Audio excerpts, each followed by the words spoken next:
Today we're going to look at a kind of quick overview of some of the past FRC games. And we're not going to go through every single game. We're on to 30 years of FRC now.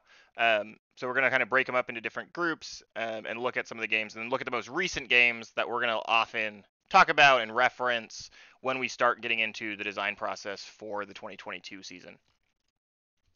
So you can kind of see here kind of what the breakdown is going to look like. We're going to start way at the beginning in 1992 and get all the way up to 2020 and 2021 through checking through all of these games. All right. In the very beginning of FRC, we started in 1992 with a game called Craze. It was, just as you said, it's maize as in corn. So this field was literally filled with corn. They had to collect and kind of gather tennis balls to score them. The robots weren't wireless yet. This is super early. It was all tethered. There were not a lot of teams this year. This is the first year it ever existed. So the only competition was up in New Hampshire. All of the links in the document have a lot of the breakdowns, scoring summaries if you want to know more of the rules, if you want to see actual video of all of these things being played. We can go through and see what some of these robots looked like. This is definitely not the FRC we know now, but this is kind of the humble beginnings of where it all started before the robots started getting bigger and the game started getting better and more interesting. All the way from 1993 to 1998, the games were played in some form of 1v1v1, so there were like 3 robots on a field, or 1v1, like whatever, 4 robots on the field, all competing against each other. We had, all of these have the links to the various games. In 1995, the competition got big enough where they wanted to have the celebration for like the championship be bigger than just the event in New Hampshire, and they started having more events around the country. So the championship event moved to Epcot Center at Walt Disney World, where it was hosted for quite a while. And we'll look at when it switched out in a little bit. The 1996, 97, and 98 championship finals were actually on ESPN. So this is one of the first times I got introduced to FIRST, was I saw it aired on ESPN as a kid. And so some of this coverage still exists. You can kind of look at some parts of it, but these are actually like specials put together for ESPN to cover FIRST as a sport in that mid to late 90s time frame. Yeah, most of these games were 3 robots on the field at a time, all competing against each other. There are a variety of different game pieces. Quite a few were different sized balls. They had these inflatable rings. Yeah, a bunch of different ball games. You can see like the games, it was not quite the same, but a lot of the robots still looked sort of similar to what we'll see nowadays. You still had a drivetrain, you had some arms and elevators and things. There's still like a driver station. We can start seeing the basic idea of where FRC was going, even all the way back then. And there's definitely some complex movements and things, but all the robots were a lot slower. The energy and kind of pace of the game wasn't anywhere close to the same as it is now. You didn't have the motors and energy inside the robot that we do now to kind of make the robots as athletic or as fast and nimble and quick as they are now. From this stage, we started getting to where FRC was expanding a lot more, and they were trying to figure out how to get some of these core values back into it. And one of the big switches, and probably one of the big like mile markers in the history of FRC, was in 1999 they introduced alliances. So we had one of the first games with 2v2, red versus blue, playing a game where you had to play with a partner. We had the qualification structure where you randomly paired. It was actually even crazier than that, because you didn't find out which team you were actually partnered with until like right before the match. Like you didn't just have an official match schedule and you knew who your partners were and who you were against. So early on in the alliance system, you wouldn't find out your which team you're actually partnered with until you almost like queued for the match. You knew who was in your match. You knew like the three other robots, but you didn't know which of them was your partner and which two you were against until like in queue. So that was complicated and weird and made like planning your match strategy a lot harder. So luckily we don't have that anymore. 2001 was a very weird game. It was the only game where you weren't versus anyone, so every match was actually 4v0. Um, I'm not going to go into exactly all the logistics of it. I don't know the logistics of it. I started first in 2003, so I never played this game. I know kind of how it worked. There was basically all four of you were trying to earn as many points as possible. The team who eventually earned as many points over the whole qualification structure got to be the number one seed, got to choose their alliance and everything like that. But it was not the most entertaining game because you didn't have any sort of defense. There was no other opposition on the field at a time. You were actually competing against like another alliance who'd have to compete in the next match. Like they would do their run to see how many points they could get in the next match. I don't know why these are out of order, but 2002 saw one of the most dominant robots in FRC history by Team 71. The robot's name is the Beast.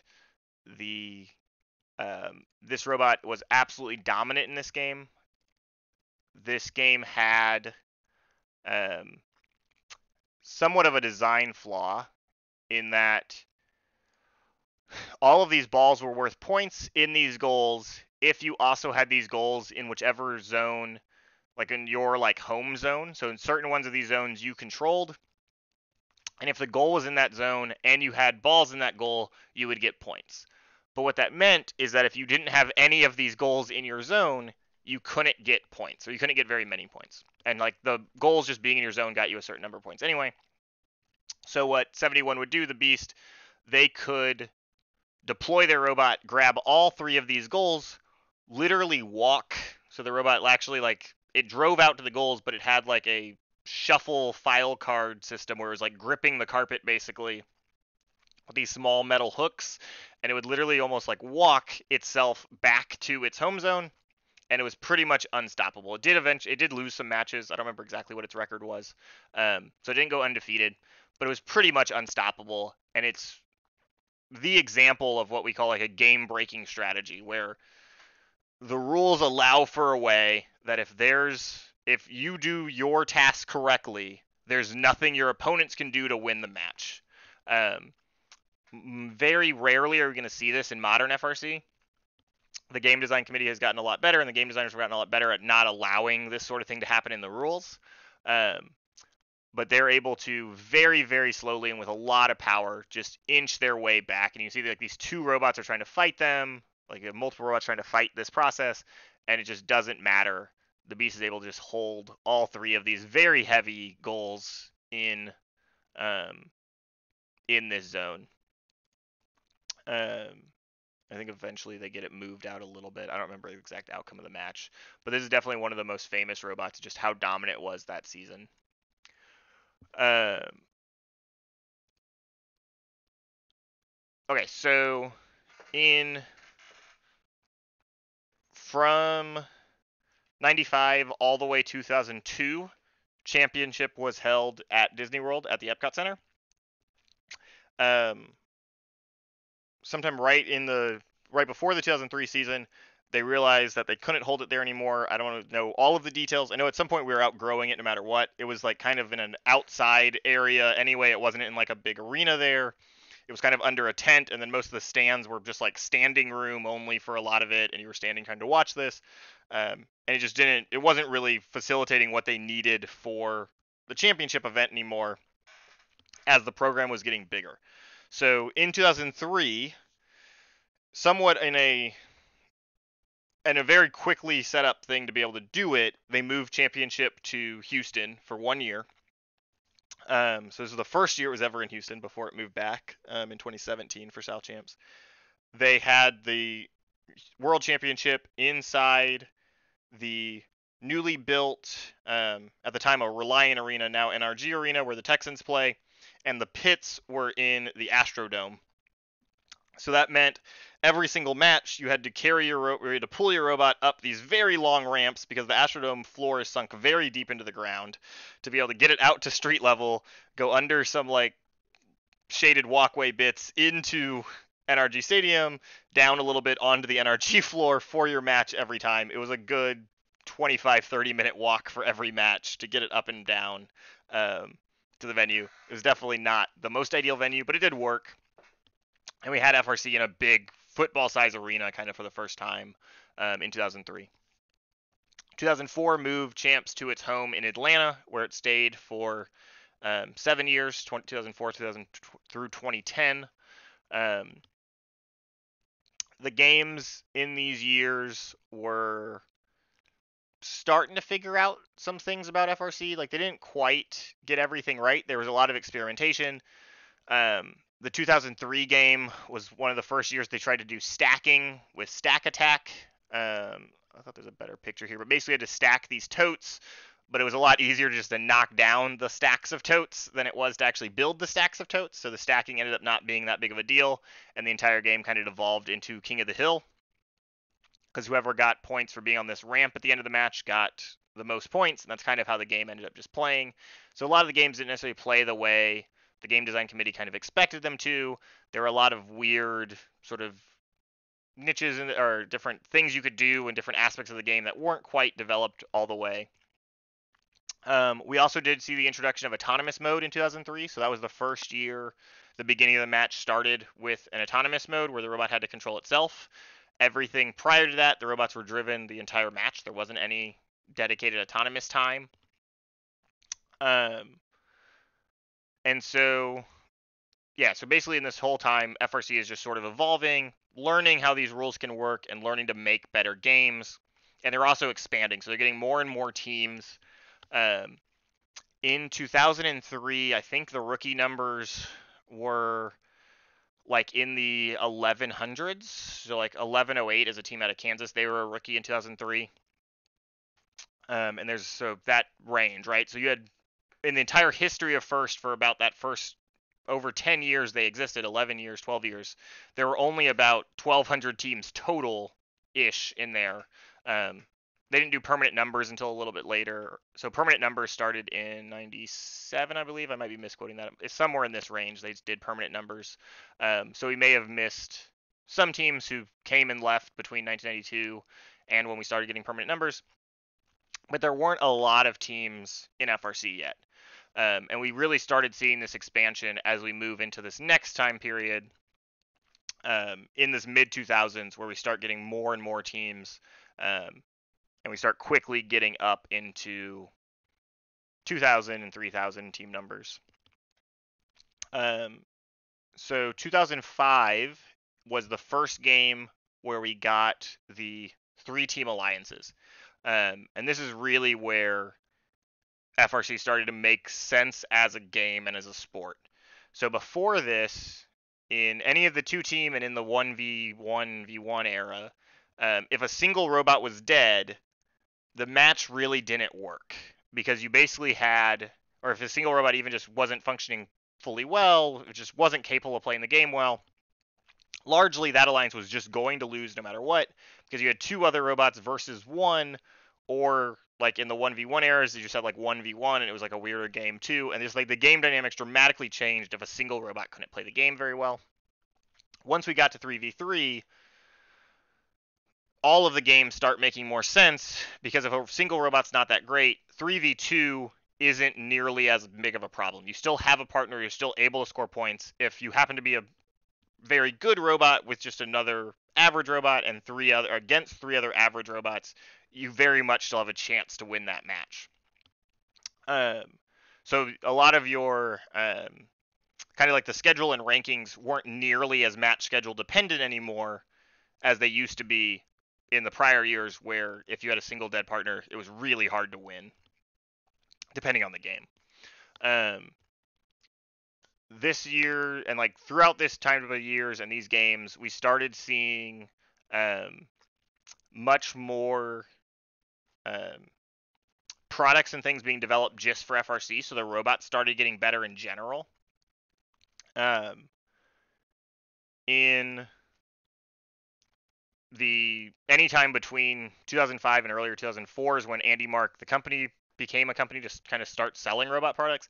Anytime before that, all of the stuff we were using to build robots were all built for like industrial applications and stuff, and we were having to modify everything. So if we wanted a sprocket, we were buying like a steel sprocket, figuring out how to mount it to whatever wheel we were making, whatever keyed shaft maybe we had, drilling it out because the steel was really heavy compared to like aluminum sprockets we have now.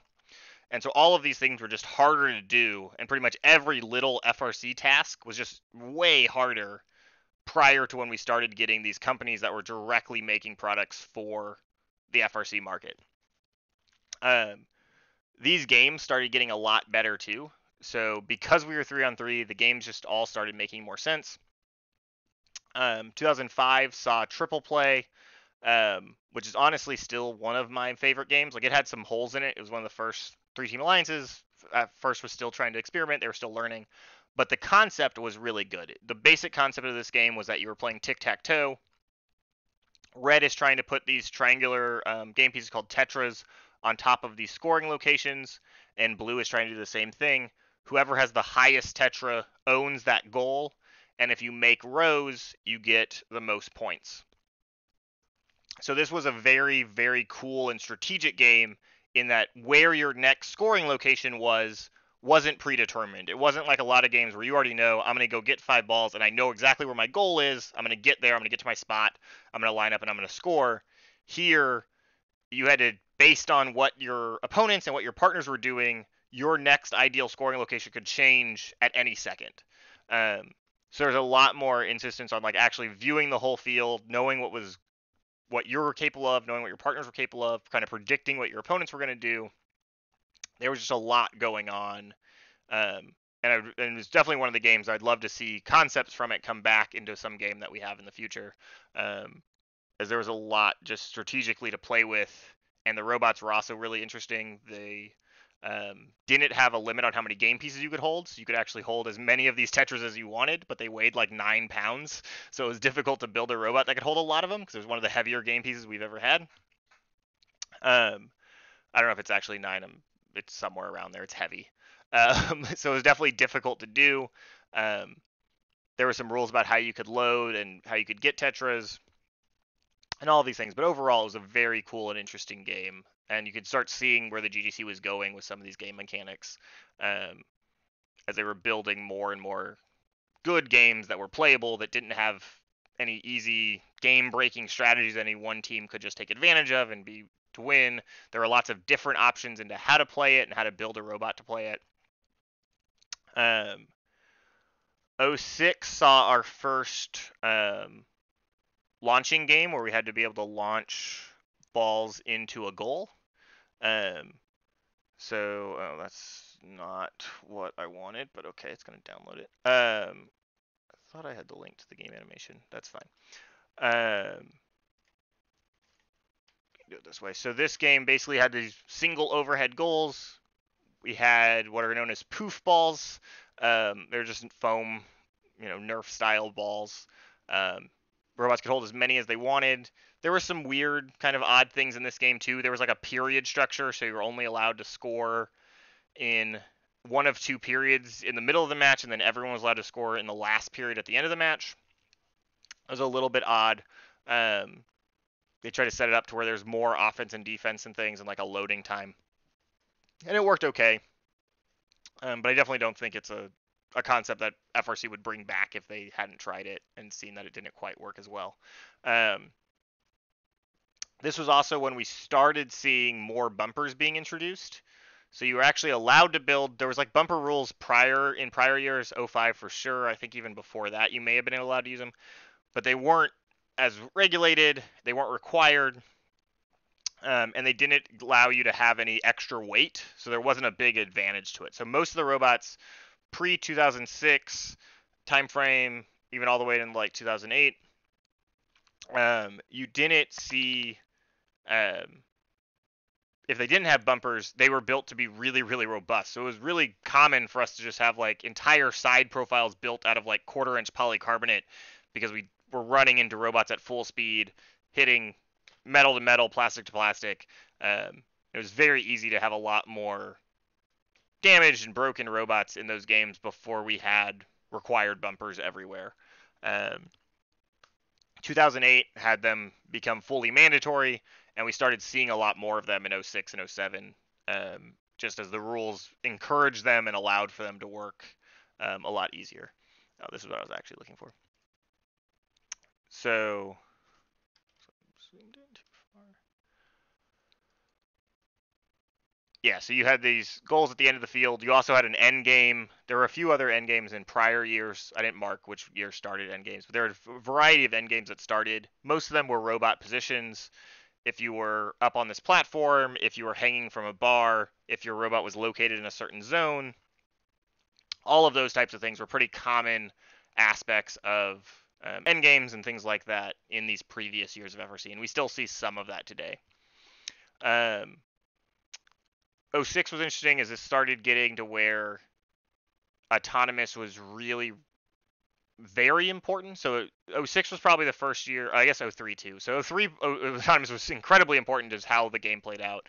04 and 5 it wasn't as important. It was still important, but it wasn't as important. 06 it really started determining matches with the robots having to actually like aim for a goal, trying to use some of the vision systems that existed. They weren't ideal back then. So instead of having like a reflective target, we had this light up green target. So the target itself lit up. It was definitely not as easy to use. The computer power and like the control system we were running back then was not anywhere close to what we have now. So we had this little extra board called the CMU cam that could kind of detect where the green object was, and you could figure it out. But the aiming wasn't nearly as good. So teams who could figure out autonomous had a really big advantage here. They could score more balls in autonomous, and with that whole period structure, you were able to get a bigger advantage in the match if you won the autonomous mode. So it's always been, ever since the introduction of autonomous, it's always been pretty advantageous to try to win autonomous to set yourself up to be able to win the rest of the match. And that still holds for most of the games we have now. 07 and 8 were interesting games. 7 tried to be similar and took ideas from 2005. So this game had a big rack in the middle of the field. You had these red and blue inner tubes, and you got points for how long the row was that you could make on the rack. So again, it kind of depended on what your partners were doing and what your opponents were doing to determine where you should score. So there's definitely a lot of strategic aspects of this game, but everything kind of got clogged up in the middle because the only scoring elements was this big thing in the center of the field. So it ended up being a little bit too crowded of a game to where like some of the energy and things weren't there in certain matches. You were still having to go back to your sides to reload and things, but it's still a little bit too crowded for what I would like to see in games, and we haven't seen much of that since then. 2008 was not my favorite game by any means. I'm not a big fan of this game at all. It's a game called Overdrive, and this is where we have the largest game object that FRC has ever given us. These giant balls known as track balls. So some of you have seen the 2014 ball in our lab. It's about 2 feet in diameter. This ball is much bigger. I believe it's 40 inches in diameter. So like 3.5-ish feet. This is huge. It's wider than the actual robots are. But the way that you got points in this game was you basically had this big circuit. So there's a fence here, and you basically had to just drive around in a circle, and you got points for the lines you crossed as you drove around the circle, and you got points if you moved the ball around the field with you and it wasn't touching you when you crossed the line. So you'd either throw it over this overpass, or you'd like kind of kick it along and then pick it up again on the other side. And so basically the idea was you'd have robots driving around really quickly, kind of simulating like a race, and you'd get points for as many times as you could do it. And it was an okay game, but the more important thing was that 11-14 built this generation of games' most dominant robot. So Simbot SS here by 1114 was an unbelievable robot for this game. It was absolutely dominant in how well it played this game. So here's the, let's get it to where we can start autonomous mode. So it's here, right here. So it's going to cross, it's going to knock the balls off of the ramp to begin with. Auto, you get quite a bit of points for how many lines you can do, so how many lines this robot's able to cross. And you can see it's going around, and it keeps going farther than most of the other teams. And then as soon as teleop is going to start, we'll see it just immediately start grabbing lines, figure out which ball it's going to go to. And it's able to grab that ball, and it just does a single pivot and has a little punch that's able to launch it over. And it's quickly able to grab the ball again and just start this cycle of running around the field doing this, and just able to outscore the vast majority of other robots in this competition while playing this game. And there's a lot. This game had a bunch of weird little penalties based on whether if you went backwards at all, if you crossed the line backwards, depending on what you hit. There's a lot of ways to get penalties in this game. But Simbot SS was just really, really dominant here. This is the Einstein Championship match. And you can see they're not even really trying to defend it because of how good it is. It's just able to just keep going. This also saw 148 build a very tiny robot known as Tumbleweed. This is a little 3-wheel swerve robot. Its only job is to basically drive around making those lap points and then slowing down its opponents whenever possible. It did a very good job of that. This is 16 Bomb Squad's robot. This is also a phenomenal robot that year. It was a flop bot, which I'm not going to go too far into, but basically the rules weren't as rigid now about how you could start your sizing. So it actually basically started up on its size and it would flop down. So its wheels were vertical at the beginning of the match and would fall down to be a much bigger platform on the floor. So those are things you could do in the past that they've all of the rules have been updated to where you can't do those things anymore. The way the bumper rules and starting configuration rules and things in the games work, we're just not able to do that. So yeah, 1114, 2008, very dominant robot without being game breaking. They weren't doing anything that the game designers didn't expect. They were playing the game in a very similar way to where we think they were kind of designed to play it, but they just did it better than basically everyone else did. In 2009 through 2014, we got a control system upgrade, which made all the robots a little bit smarter, so we moved to this C-Rio system. So this was the precursor to the Robo-Rio we use now. This was kind of a stock controller that National Instruments built. They would manufacture it for actual industry applications, and we used it in FRC. They eventually gave us a shorter one that wasn't as long, so it was only this long. So it was a little bit easier to package, but it was still a very large thing that we had to get situated in our robot somewhere. And that meant we overhauled all of the software that got overhauled, everything we were using to program. Some of the different motor controllers that could exist got changed in this era. So there's a lot of upgrades to the technology to make the robots better and technologically better, but a lot of it was just not quite designed for FRC, so there's a lot of patchwork stuff going until we see what the system we have now, which is basically the Robo-Rio, that we get in 2015, which we'll look at in just a second.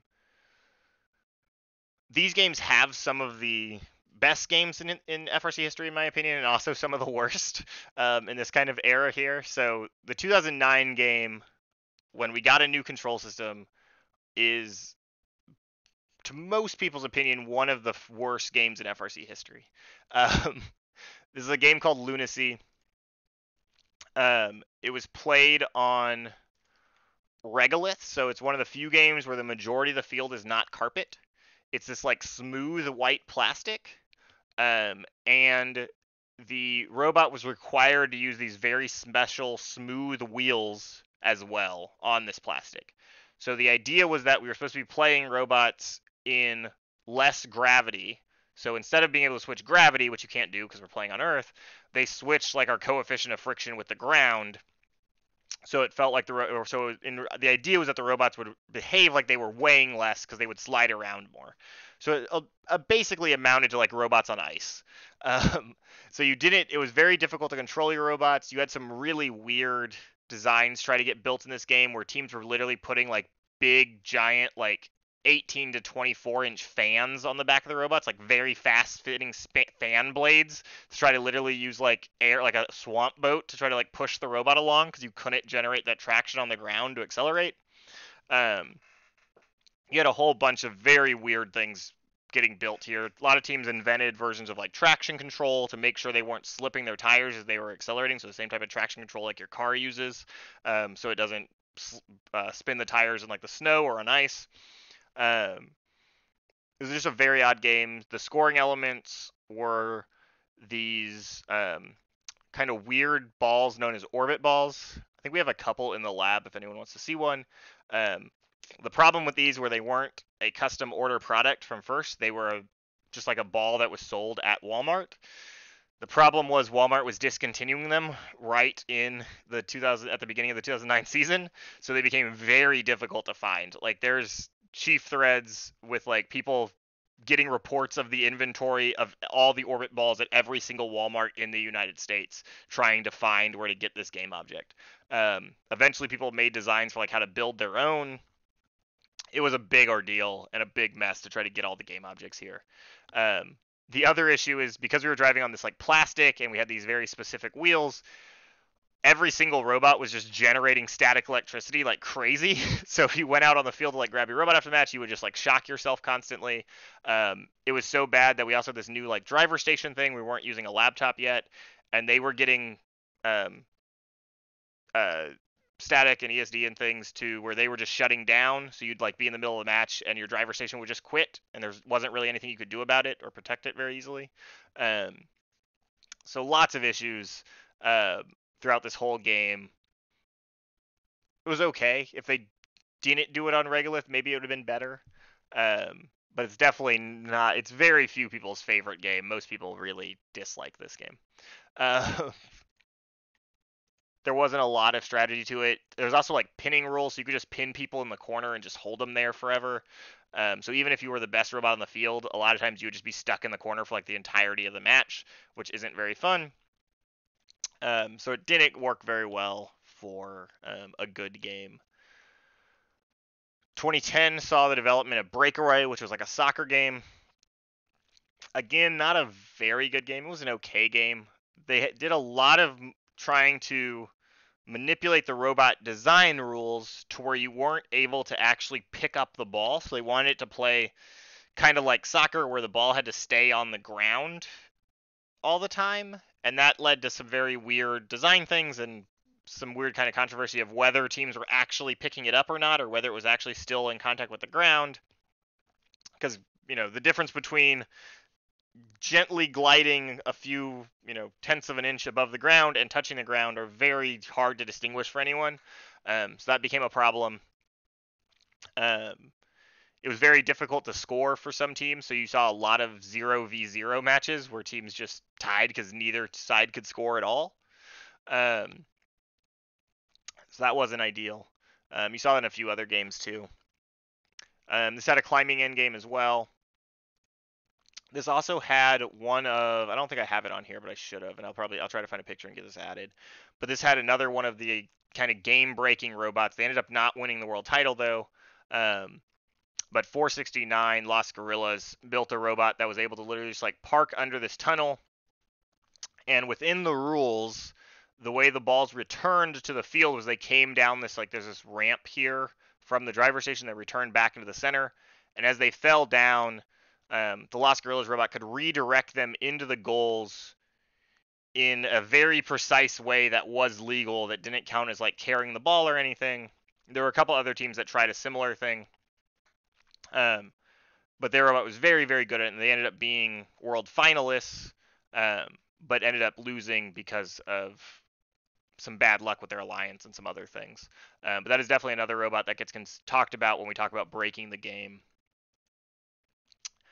All right, so let's see. So 2011, Champs moves to St. Louis. So we leave Atlanta. after 2010 as our final year, and they moved to St. Louis. There's some other stories about Champs in St. Louis that year. There was a Black Eyed Peas concert. There was some other stuff happening. It was a big ordeal. 2012 saw one of the bigger games. I didn't check the 2011 game real fast. It was called Logomotion. It was a similar game to 2007. We had inner tubes that we had to hang on a rack. I don't have a good picture of that game. It's not a really important game. It also saw mini bots, which were tiny little quote robots. They were really just like batteries and motors that you had to deploy and have to climb a pole. The mini bots had a whole other controversy in and of themselves. There were a lot of very odd things people were doing to try to make mini bots faster, and a whole lot of work.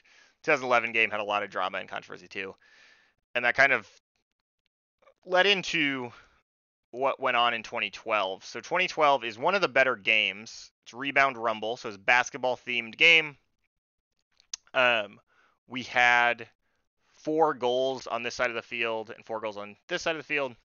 2012 was the first game that we played, 3847 played as Spectrum. So our rookie year was 2011. 2012 was the first year I was involved with the team, and we changed our name to Spectrum. The blue, like this, the plastic parts here on the field were your protected zones. So you had a nice protected place to shoot from. And then the robots also had to balance on these bridges at the end of the match for the end game. So that was a rather cool end game. This led to a lot of very cool, unique robots. It was one of the better ball launching games that we've had. So we didn't really have anything. We weren't launching very much between 2006 and 2012. So we just hadn't done it. We did in 2006. They didn't want to repeat it, so we didn't do it very much. We kicked the balls in 2010, so we were kind of throwing them, but it wasn't the same as like having multiple balls fire rapidly from the robot. So 2012 brought back a lot of that excitement of game piece launching. And 2012 Einstein had a lot of drama. I'm not going to cover it right now because this presentation doesn't need to be an extra hour long. But in this link, Karthik tells the full story on Fun. If you're interested in that side of the history and what went on at the Champs 2012, he does a really good job of talking about it. But there is a tornado involved. There is literal robot hacking involved. It is a lot of stress and a lot of drama for everyone involved.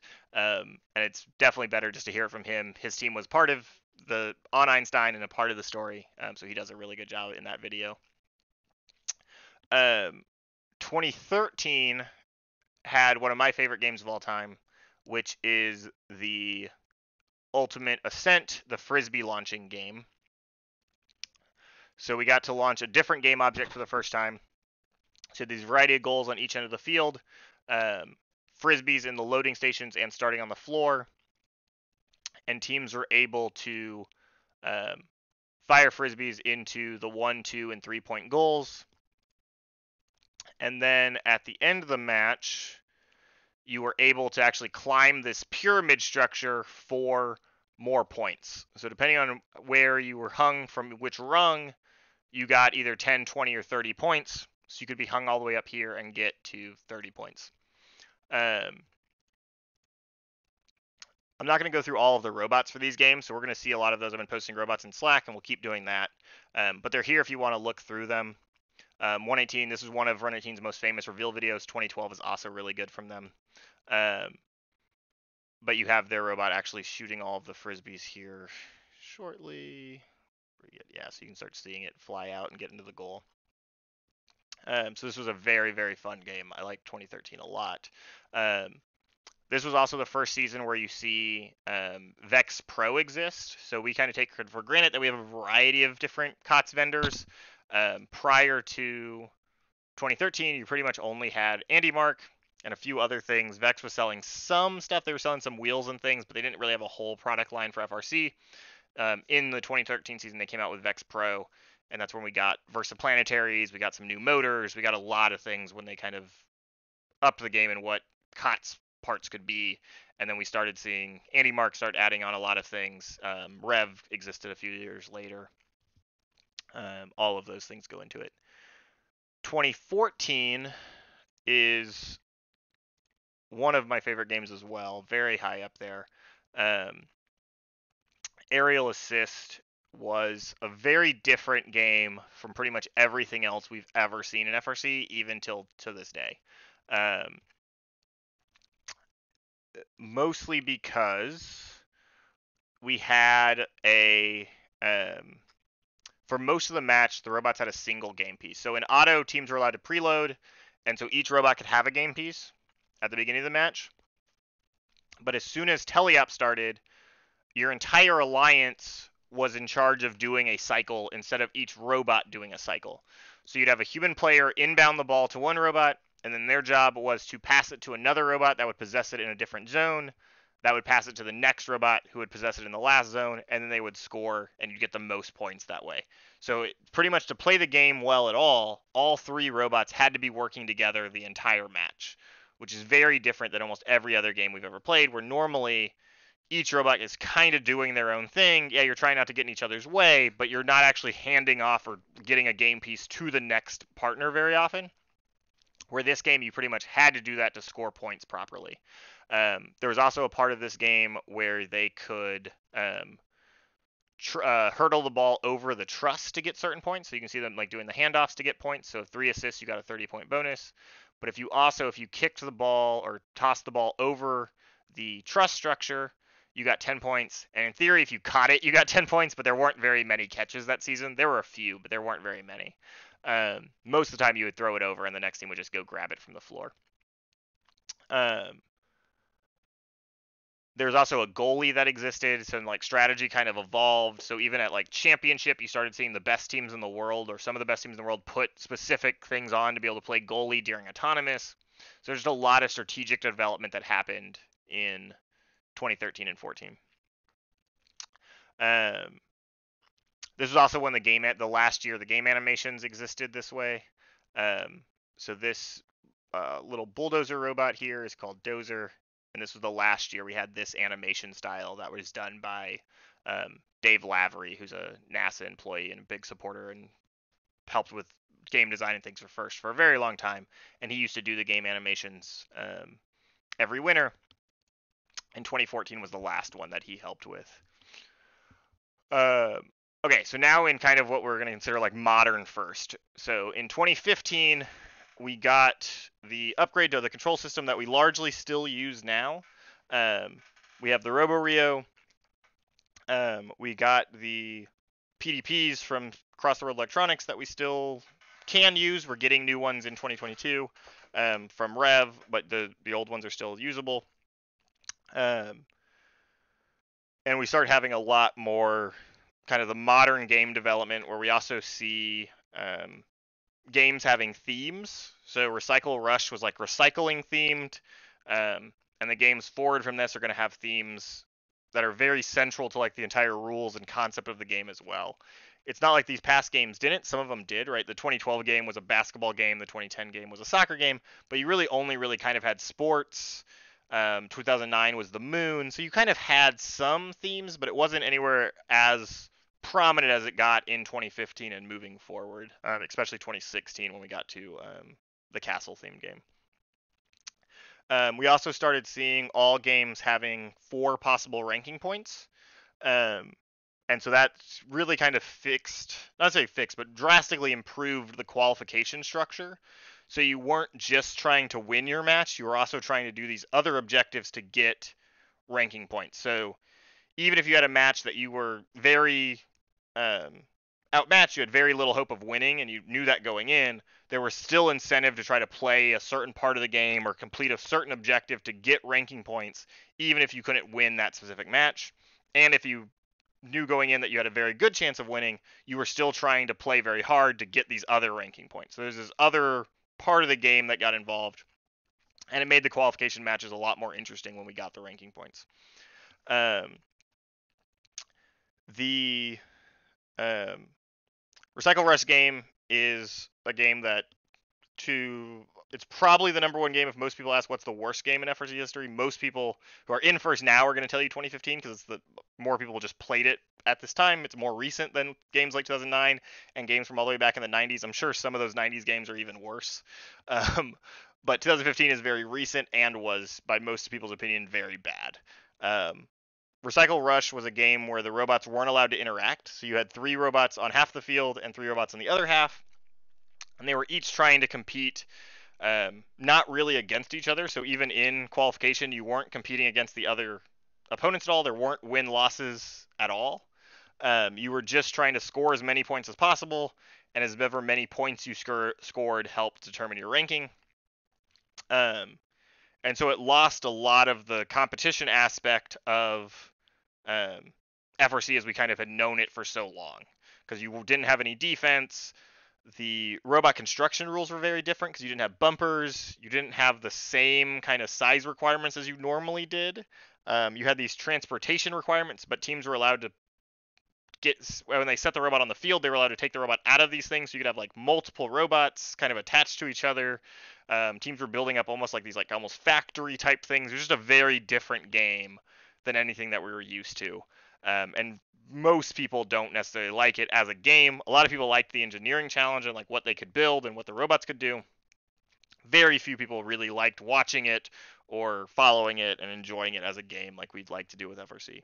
A lot of these links have things to like our design review, where we can talk about what we had to go through with our robot. This was a very bad season for Spectrum, or very weird season for Spectrum. We completely rebuilt our robot at our first event. There's a lot of crazy things that we had to do to the robot to get it to be semi-functional. The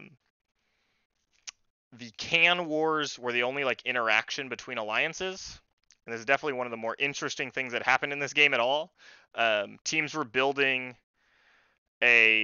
had to build their robots to be able to grab these cans and kind of race the people on the other side. And so these mechanisms were built to be able to grab these cans in sub-second times. Like, they were unbelievably fast. They were very powerful, to swing down sticks and basically grab into these cans very, very fast. Like, if we look at this again, this is 20 seconds, 21. Yeah, at 22, right? The clock goes at 21. At 22, they're already down. And they're pulling against each other trying to grab these cans. Most of these were either like motor-powered or spring-powered mechanisms. They were incredibly kind of complicated to build and to get that fast. But if you didn't get those recycling bins, you were going to lose because of the way the bonus points and things worked. If the other team had all 4 recycling bins, they could very easily win the match. There's a full documentary on this season that I definitely recommend watching if you just want to see how a lot of teams operate. It's about 50 minutes. AT&T did it for that season, and it's really, really awesome look into how teams played through at Champs and just kind of what it takes to do well at Champs. Even though the game wasn't very good, the documentary is, so I definitely recommend watching it. Moving on, we get into 2016, and this is where modern FRC really takes off, because we get back to 3-on-3 robots with bumpers being able to play defense against each other. And the game's kind of all following a similar pattern, with ranking points and the qualification structure and the playoffs all sort of existing in the same way from 2016 all the way to now. The 2016 saw another ball shooting game, but you're only allowed to hold 1 ball at a time, so it was a little bit different. There were some different metrics on how we were trying to get enough balls to capture the other team's tower, and you also had all of the defenses to cross. So there was one of the first games where kind of your drivetrain was a big part of your ability to score if you could cross these different defenses. And then there was an end game for climbing again in a different way, or slightly different way. The Einstein Finals Match 3 actually ends in a tie, and there were tiebreaker rules that meant one team won even though the match was tied. So they actually changed the rules going into the next year to not do this. So now if a finals match 3 ends in a tie, they replay. But they used to not do that. So yeah, you had all of these different defenses here that robots had to cross over, and you got points when you crossed from the neutral zone onto your side. And while doing that, you were also trying to score all of these balls. So we see the robots doing all of these various crosses and trying to figure out the best paths to make sure they get points, because you only get points for crossing them each twice. So they're making sure they do that properly, and they're getting all the crosses while getting the balls in their right spots. We can come out towards the end of this match. So they start going for the climb at the end. So there's these bars that the robots are able to climb up, getting trying to get their last shots in and things. And they end up tying 175 to 175. But because one of the teams had a penalty here, so because blue had a foul, red wins, even though they actually scored 5 fewer points in boulders, so they scored 1 less ball. But because of that penalty, red actually ends up winning, and red wins the world championship on that penalty point. So it is the closest a world championship has ever come. This was also the final single championship event. So after 2016, we split the championships. In 2017, we had a South Champs and a North Champs for the first time. So that was the way the last single championship that we had existed. 2022 is going to have the next single championship. Now that there was just announced that there's no longer a North Championship, and all the teams will be coming to Houston. We'll see how that plays this year. Okay, we have a few minutes left. 2017's game was Steamworks. Again, I'm not going to go through all of these. We're going to look at some of how the gameplay works. But basically, this game revolved a lot around running these gears. So we had these yellow gears that you had to hang on these pegs. It was a unique game in that you had these airships, and you had pilots in the airships. So we had these second human players, basically, that we called pilots. And they were actually on the field in 2017, but they were up on these raised platforms, so they couldn't be hit by any of the robots or anything. And they were pulling the gears that the robots scored on these pegs up and putting them on certain spots on these rails, and then spinning them to get the propellers for the airships to be spinning. That was kind of the theme for this whole game. And then we also had fuel that had to be launched into the boiler, which I think we see here. So there's the boiler there, and so you had to launch it into the top of the boiler to score points, like this robot is doing. And the problem with this game was that the scoring weights and things were kind of broken to where gears were weighted far more than fuel, so it was way more important to make sure your gears were scored, especially early or in kind of low-level competition. Gear running was all that really mattered. But then if you could be a very, very good ball scorer, so the very elite top, few percent of robots at all, who could really score a lot of balls very, very quickly, were the teams who had a chance to be able to win the world championship, because you did need to be able to score balls, but you needed to score a lot of balls to really make it matter. Because to get a point, you actually need to score 3 balls in the top goal or 9 balls in the lower goal. So the lower goal just didn't matter much at all. Scoring 9 balls was so many to just get a single point. And even the top goal, you still needed to put a lot of balls in.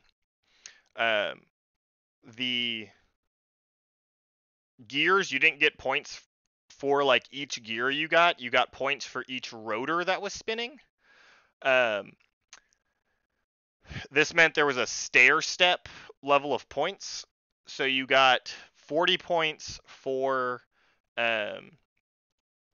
each of the four rotors that you got spinning. So this first one was basically given to you because there was literally a gear that started in the airship with you, and you put it up in this hole, and you got 40 points. So everybody got 40 points. And then you needed 1 gear to get the next rotor spinning, 4 gears to get the one after that. No, it's 2, 4, 6. So you needed 2 gears, 4 gears, and 6 gears. So a total of 12 to get all of them spinning. So if depending on how the match went, if you only had scored say 6 gears and there were only a few seconds left, your next gear didn't really matter unless you thought your alliance could get a whole 6 more.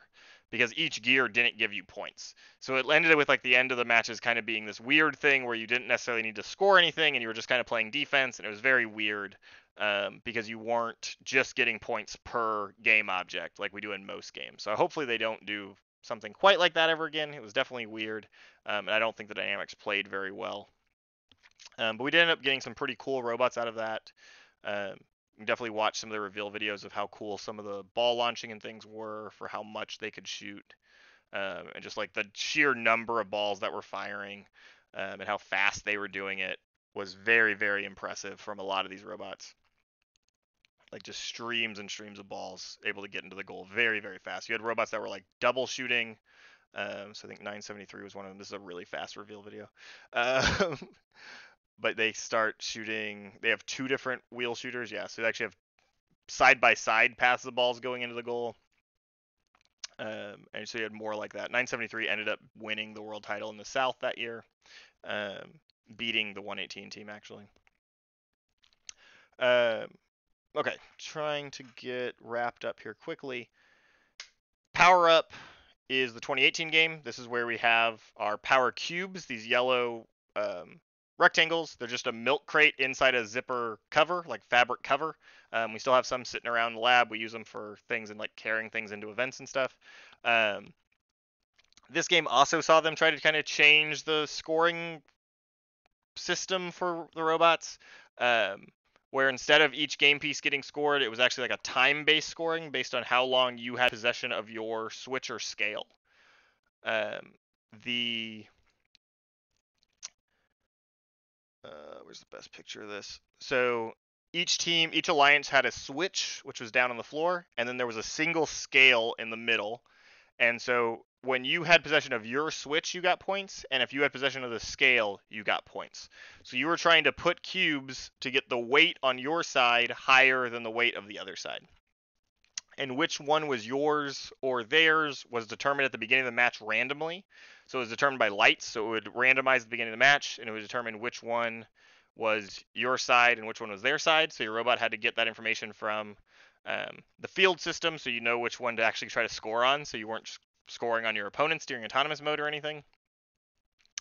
And there was also some power up, so you could put cubes in through here, and you'd get points, and then you could also like force one of these to give you points for a certain amount of time, and you could get a free kind of climb at the end too. So then to actually do the end game, most teams had to lift up one of their partners for the end of the match to get all of the points they wanted. So you can see over here they have like a partner being lifted up on top of this robot. This year saw 254 build a undefeated robot. So this robot was and still is the most dominant robot that's been built. It never lost a single match. They're going to go through their history. You can see a lot of the games we've already talked about, some of the games from the past. But this robot was absolutely unable to be beaten. It went through all of the World Championship without losing a single match, every single regional. A lot of that is both the testament to its design and how well it was built to play the game, but also how well 254 were able to keep the machine running, how well they prepared for every single match, how well they drafted, all of their scouting and strategy, and everything else that goes into being able to win matches. They did without flaw for the entirety of the 2018 season. They definitely had issues at different points, but they had enough of everything else and experience, and some of it's luck to be able to win every match. You don't just do that on pure effort. But they were able to capitalize on it every single time they needed to. So they were able to pick up their partner. You see it kind of work there. And so they had one of the most dominant autonomous modes. They could score 4 of those power cubes in the first 15 seconds, which was just better than almost every other team. The design notebook for this robot's a really interesting read. They do things that other teams didn't even think of doing, where they had a camera at their driver station looking out at the scale, so they could actually tell how the scale was tipped, so they knew how high to raise their elevator to be able to score the cube. So some of the technological things that they were able to do, just to save little bits of, a few seconds instead of having to raise their elevator higher to be able to score in case if the actual thing was tipped down lower, they didn't have to waste any of that time. This robot just did everything very, very well. It was basically the best at pretty much the entire game, where most games your high scorer may not be the best at some other thing. We talked about the vault briefly, where you kind of put the cubes back through the driver station. I don't know if there's a video here, but there's or any of the clips here. But there's this little door here that you can put cubes through. They were the best at pulling cubes off of this tower and sticking them through this little opening. Normally that would be some other specialized robot, but in this year they were also the best at it in the world. They were just really, really good that year. Moving forward, we get into 2018 or 2019. Destination Deep Space. This in 2017, we saw games where we had multiple objects. 2017 being the gears and the fuel. 2019, we had the cargo, which are the big orange balls, and the hatch panels. We saw that there was sandstorm instead of autonomous mode. So instead of, do they actually show it in the animation? I think they do. Yeah, so here, so instead of an autonomous mode, you actually had these curtains that would come down in front of the driver stations, and then you were allowed to drive your robot, but only with what the camera feed was from your robot. So it didn't have to be fully autonomous. It could be if you wanted to. But for our robot and for a lot of other teams, we were able to just drive using our camera system. And so you still weren't able to do everything you could if the curtain wasn't there and you could just see. But it was an interesting attempt, and they got a lot more teams able to score during that first 15 seconds than a lot of teams can who aren't able to do autonomous well. This is a really good game. This is a pretty balanced game in terms of how the scoring worked, in what kind of lower level robots were able to contribute to matches versus higher level robots, what was good in terms of like how the ranking points worked. Pretty much everything about this game. They probably got the balance of this game more right than they have in a lot of other games. It was a really interesting end game. You got different points for being on these different platforms. There were a ton of solutions to how you actually got up here. Excuse me. Including what we eventually worked on building was like a suction climb. So our robot would literally use a big suction cup that we made. It would suck down to the top of what's called the hab, that deck on there, and it would lift the whole robot up to be able to get points. There were robots who were able to like climb underneath other robots. There was a whole bunch of things that went into the 2019 endgame that allowed for a lot of really cool and unique conditions that I don't think most people thought of right at the beginning of the season. The slide deck will have like our championship recap videos if you want to see how we did, and the game animation, some other robots as well. And then moving into the game that we've played, the only game that was ever played for 2 years, Infinite Recharge for 2020 and 2021 because of COVID. And most of us know how this game is going to play, so I'm not going to talk too much about it. But I do think it worked out relatively well as a game. They did make some very sensible updates to the game going into 2021. They changed some of the field configuration and the barriers, which definitely helped a little bit with how Auton ran and some other things. And in general, this was just a good game again. I think a couple things that we saw here in 2020 and 2021 and also in the 2016 game were how teams were able to build either tall versus short. So we saw both good robots that did well as a short robot. They were able to go under whatever like the bar or kind of limbo bar obstacle was. So in 2020, that was the trench run area where you had the little desk that you had to be able to drive through. In 2016, there was a low bar. And so in both ways, teams were able to do and succeed having robots that either decided to go low or decided to be tall. And in both games, we've seen robots do very well in both. My opinion, it's easier to be a good tall robot. So this is one of the takeaways that we had from looking at the 2016 game when we got the 2020 game, we immediately looked at it and said, it's not worth being short. We know that Trench Run is going to be useful, but there's going to be a bunch of other teams who are going to build that. We saw it in 2016. We saw how many teams built short in 2016. Yet we saw how many tall robots were actually on Einstein and how many tall robots won their events and did really well. We decided to go tall. We think that was the right choice. If we have that kind of low bar again, we still have to weigh the exact details of it, to what extent are you sacrificing space and size and everything else to play that game. But the tall robot just allows you to do a lot of very easier things. It allowed our climb to be easier, allowed our shooter to be easier, allowed a bunch of the robot to be simpler than trying to make it short and having to overcome a lot of issues from being short. Okay, so I think that's the last slide. So in general, and this is definitely not so that everyone kind of knows what all the games are or anything. This was just here so we give an idea of where these games kind of exist and where we can get ideas from as we're getting into when we're going to see the new game in a little over a month now. Most of these robots that we're going to really look into are going to be from probably some of these games we have some good examples from, but most of the best examples we have of other robots come from 2016 forward.